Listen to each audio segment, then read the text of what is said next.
Hey everybody. This time out, Pastor Greg Locke wants to destroy atheism in 2 minutes, which, spoilers, he totally fails to do. In fact, he just makes himself and his beliefs look laughably ridiculous, and there's no surprise there. So let's see what happens when yet another delusional preacher thinks they can convince rational, evidence-based people that their irrational and evidence-lacking beliefs are true. And the result's never pretty. Hey guys, Pastor Greg Locke here. You know, I've never met anybody that's lived their life trying to disprove the existence of fairies, goblins, trolls, aliens, Bigfoot. But I've met a lot of people trying to live their whole life to disprove the existence of God. Well, that's because there isn't an organized group of people out there trying to push fairies, goblins, trolls, or Bigfoot. Now, there might be more people who believe in aliens, and there's tons of people out there who debunk alien abduction stories, so your point doesn't hold. It's not that gods are any different than any of those. It's that gods have a bigger fan club, and thus debunking this imaginary friend of yours is more important because it has a bigger impact on society. You see, logically, you don't fight against things that don't really exist. You fight against things in which you have a sneaking suspicion that they do exist.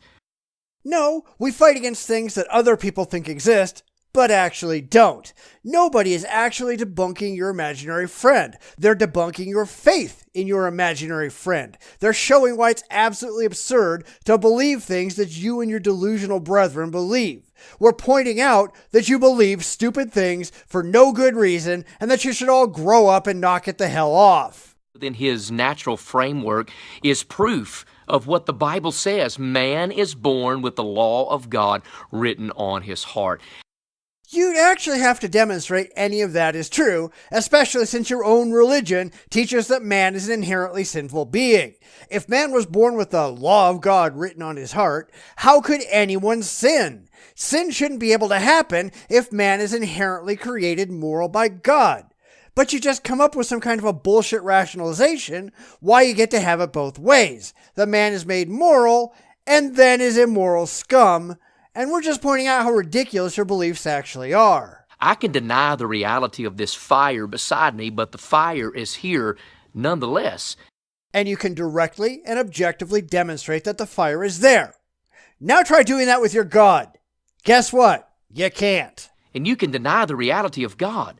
But the reality is he still exists. The heavens declare the glory of God, and the firmament showeth his handiwork. Which is utterly meaningless. I can say that the world declares the majesty of Bobo the tree god, and that doesn't make it so. I can say that the heavens prove the existence of leprechauns, but I'd rightfully get laughed at, just like you do.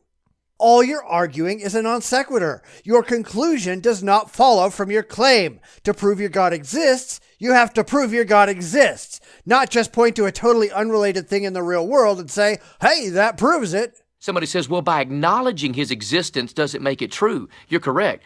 But by not acknowledging his existence, it doesn't mean it's not true.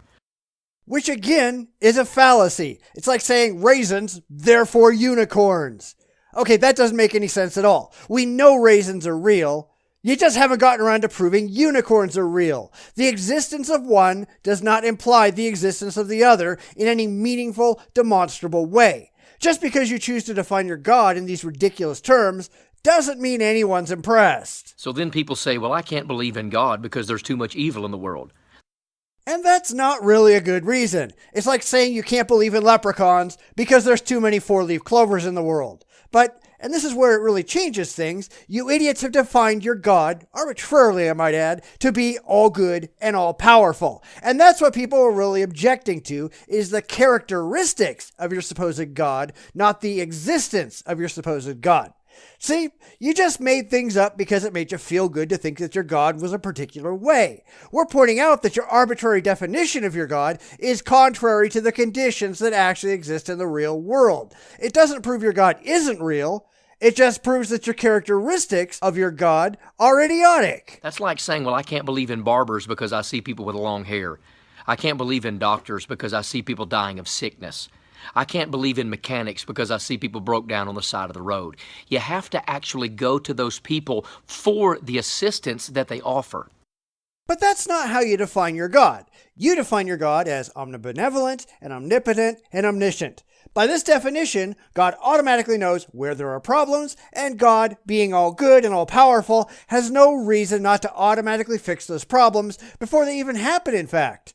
Barbers and doctors and mechanics are not omniscient. They don't know you have a problem until you show up at their door. They have no means of fixing your problem until you get there, and they certainly have no way of preventing your problem before you even have it with their magical powers.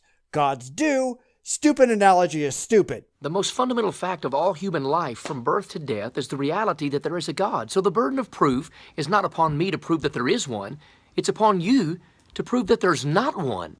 You are an idiot, and I'm sorry, but you just are. You're just asserting that it's automatic, everybody knows it's true, it's blatantly obvious, therefore you've got nothing to prove, and people just have to prove you wrong. But you're mistaken. Bald assertions about things which are not objectively evident do not excuse you from having to put up or shut up. I've had to use Hitchens' razor a lot lately, so here I go again. What can be asserted without evidence can be rejected without evidence. You haven't proven your case, and until you do, I can just ignore it. Consider your stupidity ignored. The main underlying reason for man's rejection and denial of God is future accountability.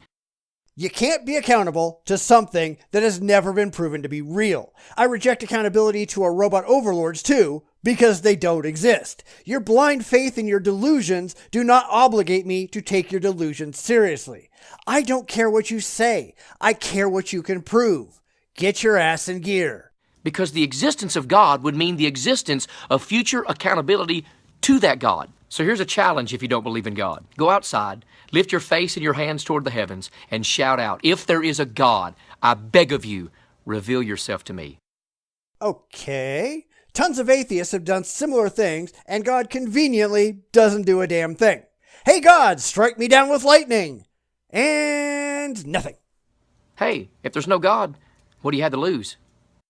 Not a thing, because nothing happens. And when nothing happens, Christians have to come up with a reason why nothing happens. And it's never God's fault, it's yours. Hey Dumbo, grab that magical feather and jump off that cliff. If you don't fly, it's because you didn't have enough faith. It's not because magical feathers are bullshit. But he just might reveal himself to you.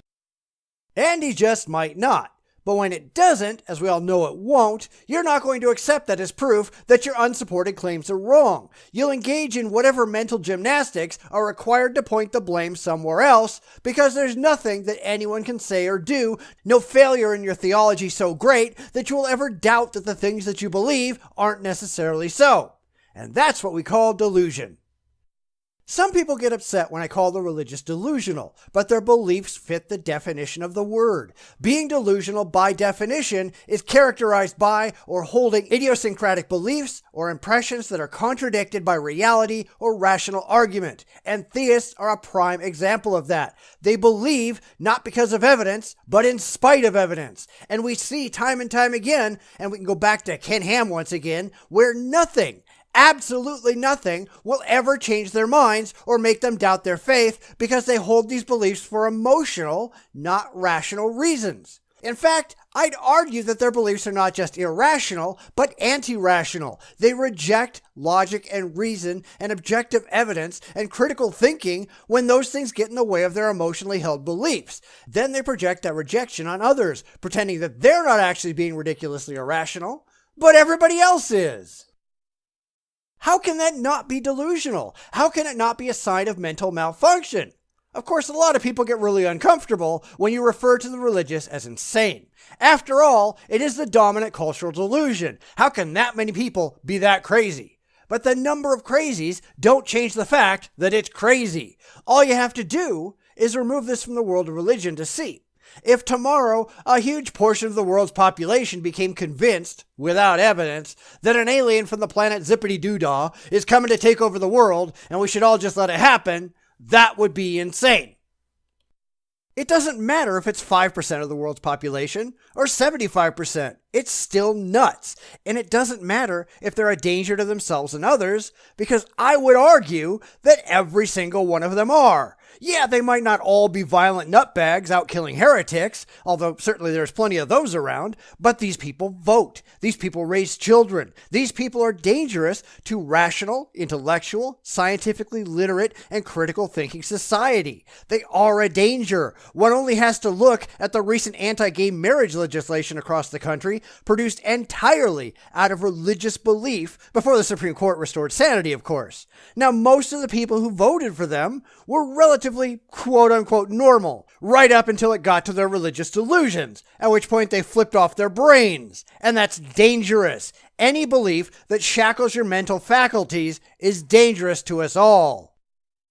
So there you go. Another swing and a miss for the religious. But they really have no idea why they keep failing, because they have no idea what it is they're actually arguing for. They want everyone to swallow their delusional thinking, hook, line, and sinker, and they can't understand why people point and laugh. The whole thing is just stupid, and they're not bright enough to figure that out.